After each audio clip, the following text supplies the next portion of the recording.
Dr. Erickson, thanks again for your time. So you sit here today as president of Penn State University. Couple months ago, even a couple years ago, would you have ever imagined this? No, not at all. I was planning to retire a year from this June, and I thought that would be completing 14 years as executive vice president and provost, and so I thought that was a good time to wrap up my career and move on to something else, whatever that something was, retirement mainly. You graduated from the University of Minnesota, correct? I did. And then you worked at Wisconsin, and you've been here since 1977. So you've always been a Big Ten guy, huh? Well, except for the 2.5 years that I was a doctoral student at the University of Washington. But I've been in public universities, much like Penn State, for my entire career. You've been here at Penn State since 1977. Why did you choose to stay so long? I always felt that Penn State was becoming a better and better academic institution, and I always felt part of helping to build that. And so I was always very heavily invested in it, and I enjoyed my time here a lot. I split my faculty time half and half between the College of Earth and Mineral Science and the Geography Department on the one hand, and the Smale College of Business on the other. So I had a tremendous amount of faculty and student stimulation from both academic units. So I always felt very heavily invested here, and while I had a lot of opportunities to go to other universities over the course of my career, I really felt that this was home. It was where I had really made a big personal investment in the university, and so I really wanted the university to succeed in every way. Would you mind elaborating on the other opportunities at other universities you had? Well, I had several early on in the early 1980s, about the time I became a full professor. I was offered an associate dean position at another university, several department head positions, an opportunity in Washington, D.C. in the federal government. But this was home. State College was home. Penn State was my professional home. And while I did look at a few things over the years, I always came back to the idea that this is where I belong. One of the many achievements that you've had here at Penn State, one of them is chairing the Academic Leadership Council. What is the definition of leadership to you? Well, I think leadership is really where one has to take responsibility for decisions that are made.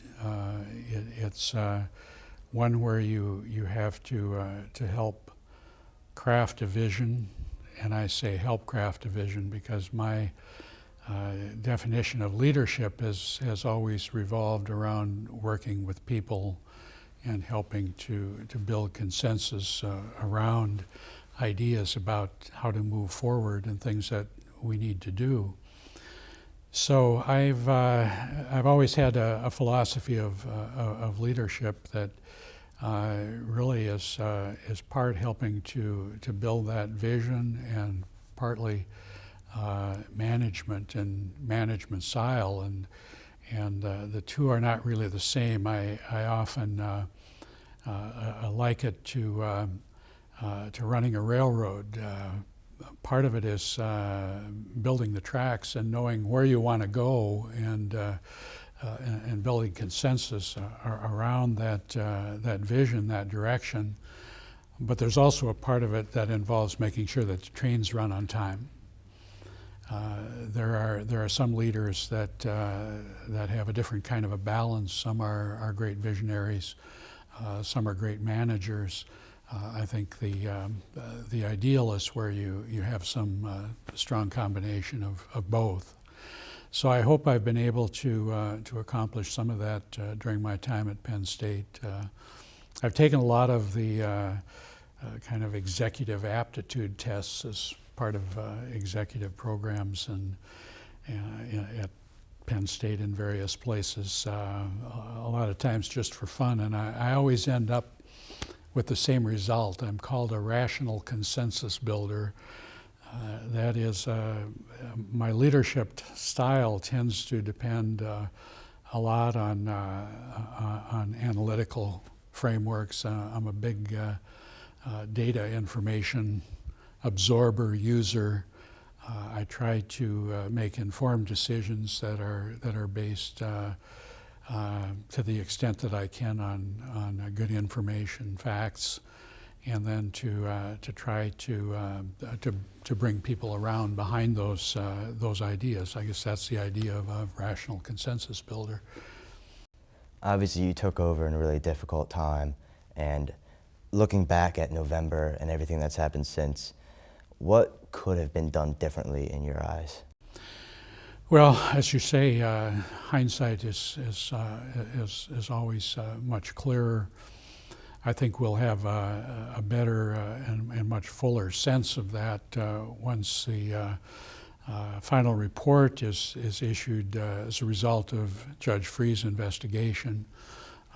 My understanding is that Judge Freeh and his team are looking at really every aspect that related to this particular situation, and I think we'll know much more then what happened, what went wrong, and what we need to do in order to take steps to make sure that these kinds of things don't happen again.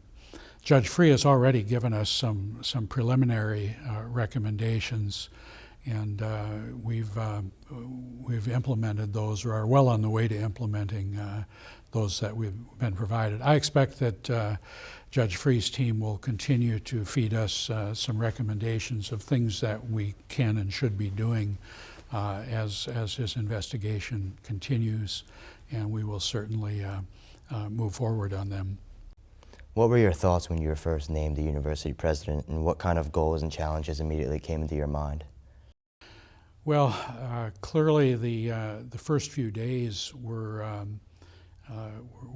absorbed with the crisis, and I think I like so many of my colleagues here and the board was really trying to come to grips with the magnitude of what had happened, and especially concern for the victims. How do we help the victims? How do we communicate that sense of responsibility, that sense of concern? How do we reach out?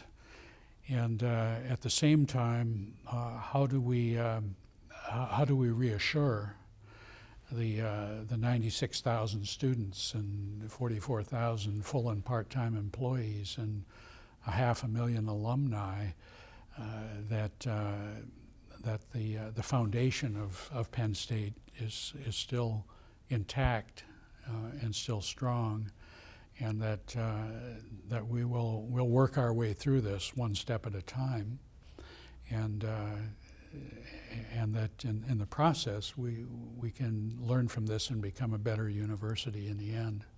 You mentioned the students, and I know a lot of students were hurt by everything that's happened. How can the healing process for the students be helped? I really think the students have moved on perhaps quicker than any other segment within the university. And I could see this as various junctures, perhaps because they were able to get away from it at various times. The Thanksgiving, the holiday break that came at the end of December.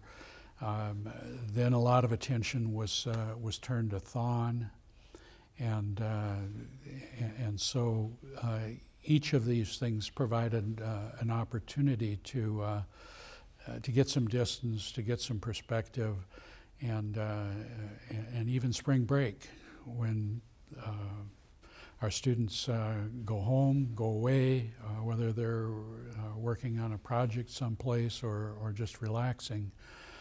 The opportunity to have a little distance from it, and then of course come back to 7 weeks of writing papers, going to classes, preparing for finals, and taking exams during the course really tends to focus the mind.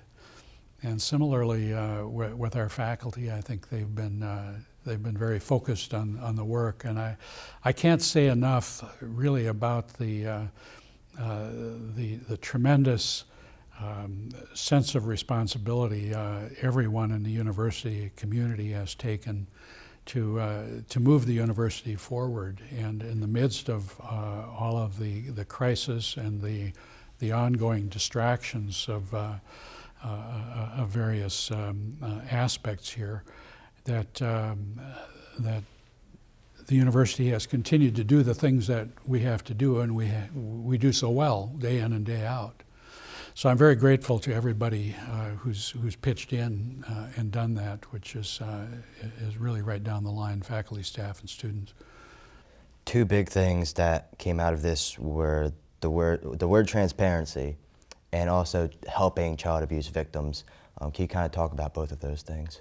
Sure. In the case of our commitment to the victims of child abuse, we put into motion a number of things very early on.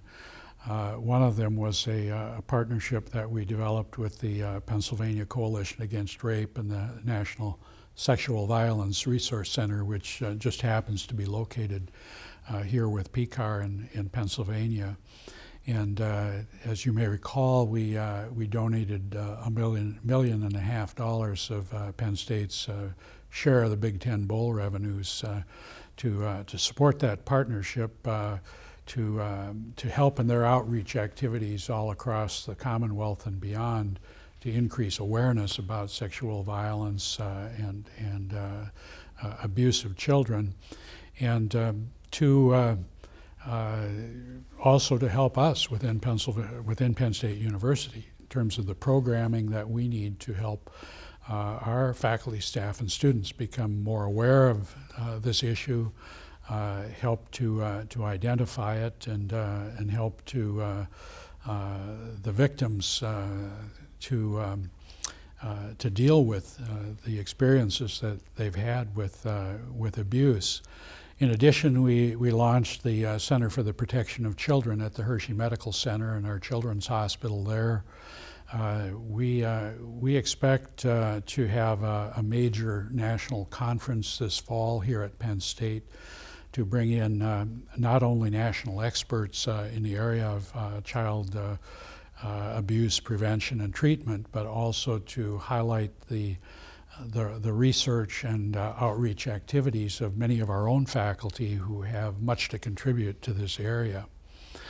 There are a lot of things that we're doing, including reaching out to provide ongoing counseling and treatment for victims of abuse here in the case of Penn State that are being provided by a third party.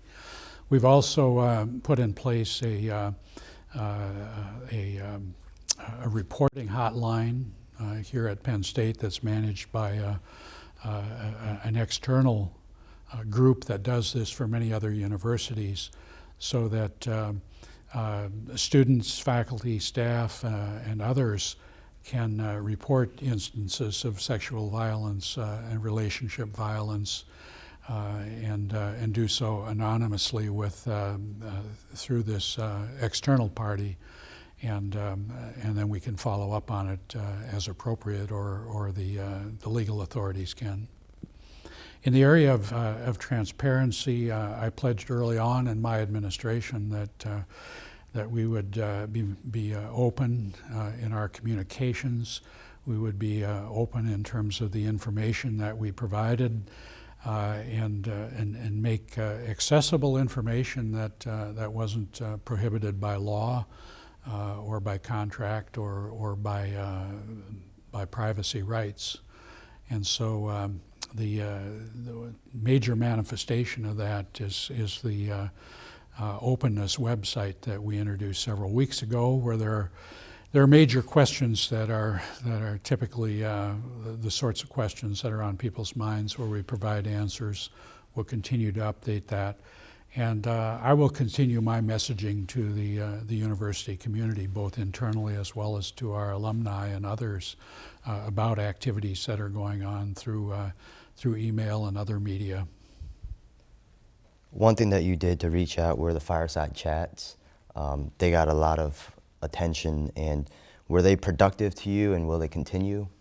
Yes, I certainly hope to continue them, intend to continue them next year as well. I would like to have one more student town hall meeting in the hub this year. I don't know, given the time of the year, the fact that it's April and toward the end of the semester, I don't expect that we'll have 450 students that will show up like we did last fall. But I still think it's a good thing to do, to be able to communicate directly with students in that kind of a format. I think the fireside chats have been a great opportunity for Vice President Sims and me to communicate with students. We've had an opportunity to talk about important issues, not just about what happened, what the information that became available in November, but a lot of other issues about the university and about budgets and tuition, and helping students and others who attend to understand more about how the university operates, and in some cases to demystify some of the ideas about the university operations. What challenges does Penn State continue to face? As you mentioned, the budget and the enrollment and applications and tuition obviously may be rising. How difficult is it to face those challenges? I think this is the most difficult period in higher education in the 39 years since I got my PhD and started as a faculty member. It's tremendously challenging because we know well that our students and their families are increasingly challenged in terms of the price of higher education. We know that we're facing cost increases that many of which we have limited control over, in terms of things like energy costs and pension costs, and those kinds of things where we simply, and to a large extent to healthcare costs too, which have continued to go up despite our best efforts to control them. So there are many pressures, and of course all the while for most of the past decade our appropriation has remained flat at a bit over $300 million until last year, when it dropped rather precipitously by about 20%. So we have a particular challenge, I think, as a public university and a public land-grant university to continue to serve that mission of service to the people of the Commonwealth at a time when, as everyone knows, resources are scarce. They're scarce for state government. State government has less discretionary resources than they've had in past years. We have a relatively weak recovery in terms of both the national and the state economy. And so there's a confluence, and in many ways it's not unlike a perfect storm, where all of these factors are kind of coming together at one time. Not just in public universities, but many of them are also relevant to private universities as well, because their endowments have not continued to grow in a weak economy, and there are market pressures as well in terms of their tuition price. So there are a lot of factors that we have to look at, and each set of factors has its own challenges.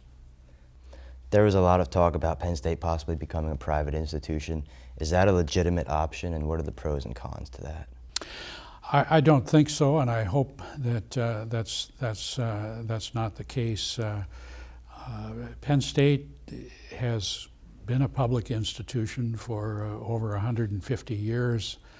It's in our blood. It flows through our veins. Our faculty, our students, our staff are so oriented to a service kind of model, whether it's research, working with industry in Pennsylvania, or students who are engaged with nonprofits and other groups around the Commonwealth, or our staff who are involved in outreach of various kinds. It's just in our blood. And it's hard for me to conceive of a Penn State without a strong, highly viable mission of outreach to the Commonwealth. What kind of trend do you think you'll see in the future enrollment of this university? I think all of the net new growth and enrollment that Penn State experiences will be through the World Campus. That has been the case for the past 10 years. Virtually all of the net growth has occurred in the World Campus. And I would see that in the future, more students will take a blending of residential courses here on this campus or our other campuses, and maybe 1 or 2 World Campus courses at the same time, both because of the variety of offerings, which I think will become increasingly expansive and richer in their character, and also because of the time factor. Students are working more hours now. They need to work around job responsibilities, and the World Campus provides that sort of flexibility that traditional on-campus face-to-face interaction doesn't necessarily provide. So I would see more of that, more growth in both graduate and undergraduate program expansion of the World Campus beyond current boundaries and into the international market. I think where we've just really begun to scratch the surface. I think obviously a lot of the students that come here, one of their big deals is football. And there's been talk that football got too big at this university, and there's been talk about de-emphasizing the importance of football. Will that happen, and if so, how will it happen? Well, first, let me correct a headline that was in the, I believe, the USA Today last fall that said that we were going to de-emphasize football. I had, and intercollegiate athletics. I'd never said that we were going to de-emphasize. I said we needed to make sure that the greatness of Penn State as an academic institution was on par with the greatness of our athletic programs, because I've always felt that the two are very, very important components of any university like Penn State.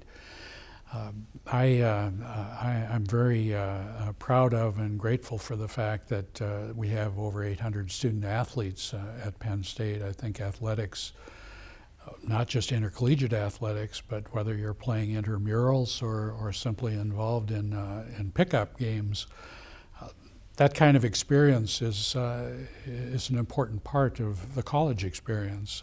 It builds teamwork, it's good exercise, and all of those kinds of things.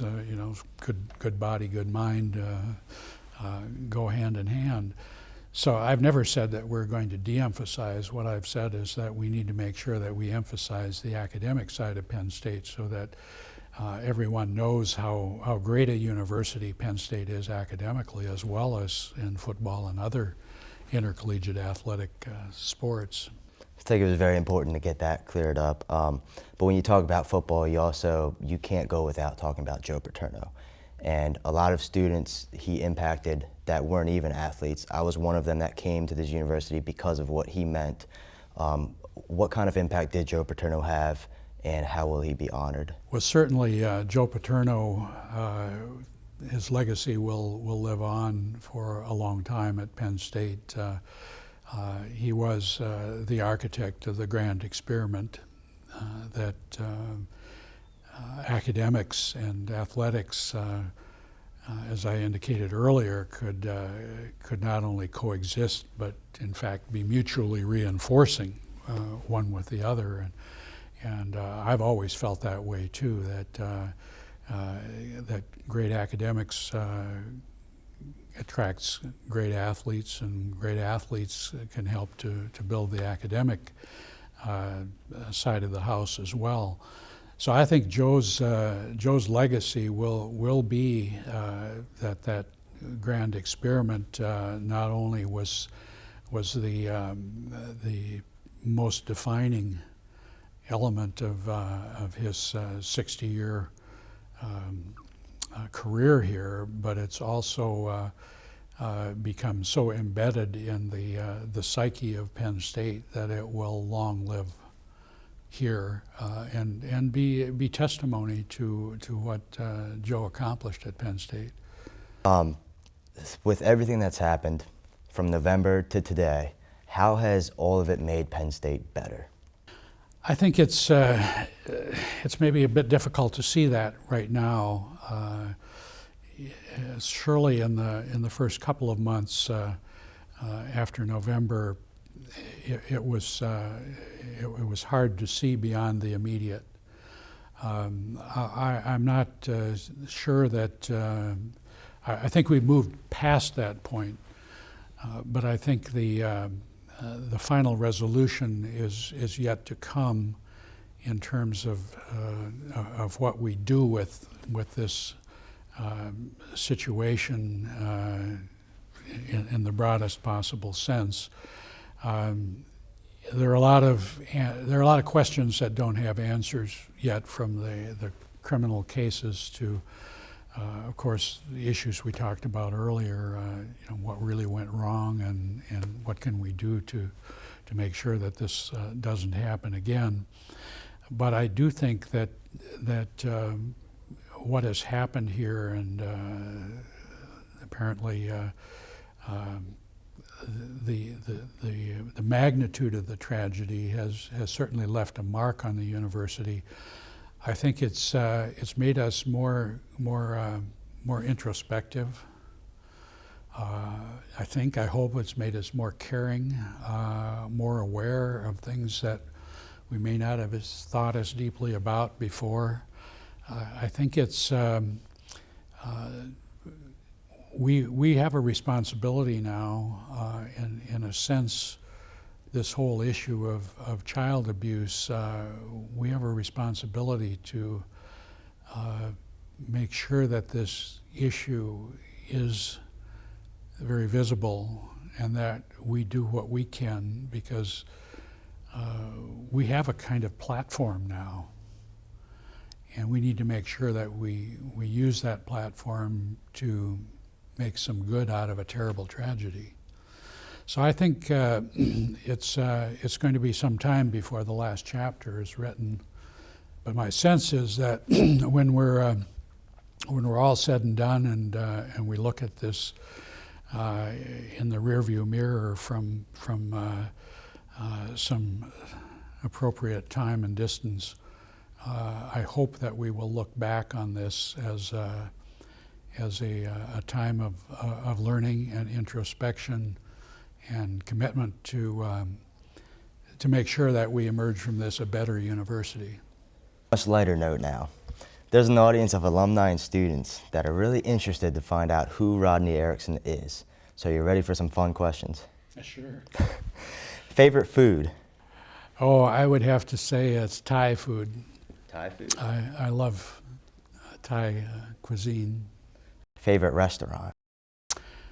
Oh, that would be a very, very, very tough question. My problem is I love to eat, as you can probably tell, and so I have a lot of favorite restaurants. Favorite color? Blue, of course. I thought you would say that. I do like red ties, I have to say. I'm rather partial to my ties number about 200, and I think the largest single color is red. Are you a big reader? Do you have a favorite book?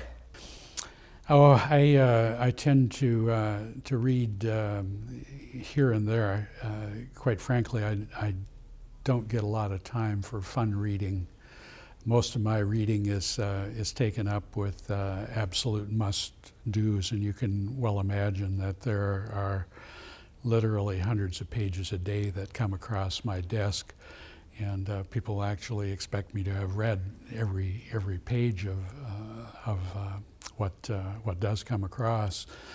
I just finished a book on the airplane coming and going over the course of the last week, called Empire of the Summer Moon, which I enjoyed, which dealt with the Great Plains frontier and the Native American and the clash of the Native American and white settlers, which was a good read. Learned a lot about the history of that era, and certainly understood better various perspectives, including the Native American perspective. If you don't have much time for fun reading, maybe you don't have much time for movies either, but is there a favorite movie of yours? Oh, golly. I tend to watch movies every now and then, but I also tend to flush them out pretty quickly. I tend not to dwell on them. It happens to all of us. How about a musician or a band? Well, I'm of an era where I have on my car radio Sirius XM, and so I tend to go back and forth between 60s on 6 and 70s on 7 and 80s on 8, and generally when I'm here at work, obviously I'm not listening to the radio, and when I'm at home, a lot of the time I'm doing emails. So when I listen to music, it's generally on the car going back and forth 4.5 miles each way to the office. How about a favorite pro sports team? As a kid, I grew up in Wisconsin, and the Green Bay Packers were the team of my youth. And of course, I worshipped Bart Starr and Paul Hornung and Jerry Kramer and that group that is now, of course, long since retired. So I may be one of the few people here at Penn State who actually is in possession of a cheesehead. How about a favorite vacation place? Oh, it would be hard for me to beat Greece. The Greek islands to me are the most fascinating place on earth. A favorite creamery flavor? I'm a major chocolate fan. I like almost anything with chocolate in it. Death by chocolate. Death by chocolate is fine. Dunkin' Donuts or Starbucks? Oh, gee, you don't want me to have to choose. All right, Dr. Erickson, do you have any kind of final message for the alumni and the students? My message would be we continue to move forward, and as I said earlier, I'm so grateful for the dedication of our faculty, staff, students, and alumni, and other friends of the university who continue to help us move forward, to deal with the situation at hand, but not forget the things that made us a great university, to build on those strengths and make sure that we continue to search to achieve that vision of greatness for Penn State, and continue to fulfill our mission of service to the Commonwealth as a public university. All right, best of luck in the future. Thank you.